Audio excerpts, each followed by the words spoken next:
بڑی معذرت کے ساتھ برا مت ماننا، میں عورتوں کو کوسنے نہیں بیٹھا، لیکن اپنی بہنوں سے بہت درد دل کے ساتھ پوچھنا چاہتا ہوں، اے خاتون جنت کی کنیزوں، کیا مردوں نے ہی صرف جنت میں جانا ہے؟ عورتوں نے جنت میں نہیں جانا؟ تمہاری محرومی کی حد ہے میری بہنوں کہ تمہارے قدموں کے نیچے جنت ہے۔ اللہ کے رسول فرماتے الجنت تحت اقدام الامہات، جنت تمہاری ماؤں کے قدموں کے نیچے ہے، لیکن ساتھ ہی حضور نے یہ بھی فرمایا کہ میں نے جہنم میں سب سے زیادہ اگر کسی کو دیکھا ہے تو عورتوں کو دیکھا ہے۔ آج بیٹیوں کا حال یہ ہے، اب بیٹیاں قرآن کہاں یاد کرتی ہے، اب بیٹیاں حدیث کہاں یاد کرتی ہے، اب بیٹیاں دین کہاں پڑھتی ہے؟ یہ تو گانے سنتی ہے، یہ تو سیریل دیکھتی ہے، یہ تو فلمیں دیکھتی ہے۔ اللہ اکبر! قوم کی جو بیٹی بالغ ہونے سے پہلے سیریلوں میں بھاگنے اور بھگانے کے مناظر دیکھے گی، قوم کی جو بیٹی جوانی کی دہلیز پر قدم رکھ کر فلموں میں زنا کے مناظر دیکھے گی، پھر وہ گندگی نہیں کرے گی تو کیا کرے گی؟ وہ جرائم نہیں کرے گی تو کیا کرے گی؟ اے خاتون جنت کی کنیزوں، جب اللہ کے دین کو تم پیٹ کے پیچھے ڈالو گے تمہیں رونے کو مزدور نہیں ملے۔ اور آپ جانتی ہیں یہ سیریل اور گندی فلموں کا نتیجہ ہے کہ بچیاں کسی اور کا ہاتھ پکڑ کر چلی جاتی ہیں، معاشرہ اس کو دھتکار دیتا ہے، پھر وہ ایک دو بچوں کا باپ بن کر کے اس لڑکی کو دھوکہ دے دیتا ہے، پھر جب وہ لوٹ کر آتی ہے تو نہ ماں باپ قبول کرتے، نہ بھائی قبول کرتے، نہ خاندان قبول کرتا ہے، اور وہ ظالم تو دھوکہ دے ہی چکا ہے۔ علم کی بات چل رہی ہے، رسول اللہ کی نواسی، جس طرح سے امام حسن کے کان میں، امام حسین کے کان قرآن اگر کسی نے کیا ہے تو وہ سیدہ زینب پاک کی ذات ہے۔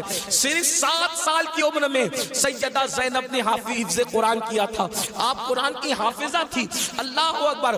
آپ کو حیرت نہیں ہونی چاہیے، اللہ سیدہ زینب نے صرف 7 سال کی عمر میں قرآن کا حفظ کیا ہے، اور قرآن کی اکثر صورتیں آپ نے اپنی امی سیدہ فاطمہ کے ذریعے سے حفظ کیا ہے۔ اللہ اکبر! اور قرآن کا سب سے پہلے درس دینے کا کام کوفہ کی سرزمین پر سیدہ زینب نے کیا ہے۔ یہ رسول اللہ کا خاندان ہے۔ ام المومنین سیدہ عائشہ صدیقہ وہ خاتون ہے کہ اللہ اکبر، عورتوں میں سب سے زیادہ اگر کوئی حدیث روایت کر رہا ہے تو وہ سیدہ عائشہ صدیقہ کی ذات ہے، اور آپ مفتی 4 ملت ہے۔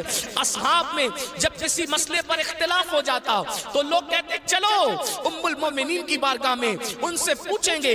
حیرت کی بات ہے، مردوں کا علم اختلاف اگر کسی کا قول فیصل کی حیثیت سے ختم کرتا ہے تو اسے ام المومنین سیدہ عائشہ صدیقہ کے نام سے جانا جاتا ہے۔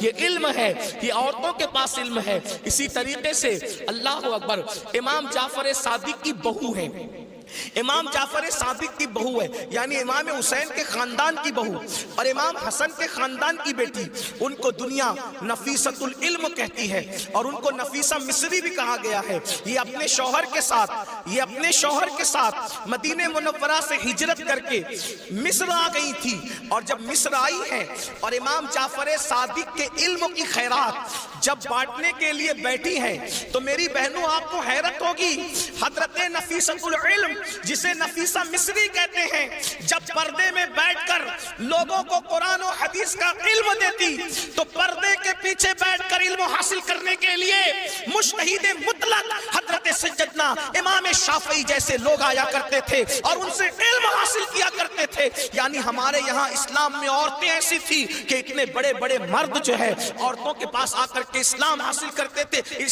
علم دین حاصل کرتے تھے، اسلام کا علم حاصل کرتے تھے۔ پردے کے پیچھے سے گویا کہ نفیسۃ العلم نے، نفیسہ مصری نے ام المومنین سیدہ عائشہ صدیقہ کی یاد کو تازہ کر دیا تھا۔ میری بہنوں آج وہ کہاں گیا معاملہ؟ آج تو عورتوں کا مطلب زیورات سے محبت، عورتوں کا مطلب نئے کپڑوں سے محبت، عورتوں کا مطلب شادیوں میں شرکت سے محبت، عورتوں کا مطلب بازار میں گھومنے سے محبت، عورتوں کا مطلب جو وہ فلموں سے محبت۔ عورتوں کو دین سے تعلق کیا رہ گیا؟ بڑی معذرت کے ساتھ برا مت ماننا، میں عورتوں کو کوسنے نہیں بیٹھا، لیکن اپنی بہنوں سے بہت درد دل کے ساتھ پوچھنا چاہتا ہوں، اے خاتون جنت کی کنیزوں، کیا مردوں نے ہی صرف جنت میں جانا ہے؟ عورتوں نے جنت میں نہیں جانا؟ مجھے بتاؤ کیا کر رہی ہو اپنے دین کے لیے، کیا کر رہی ہو اپنے اسلام کے لیے؟ تمہاری محرومی کی حد ہے میری بہنوں کہ تمہارے قدموں کے نیچے جنت ہے۔ اللہ کے رسول فرماتے الجنت تحت اقدام الامہات،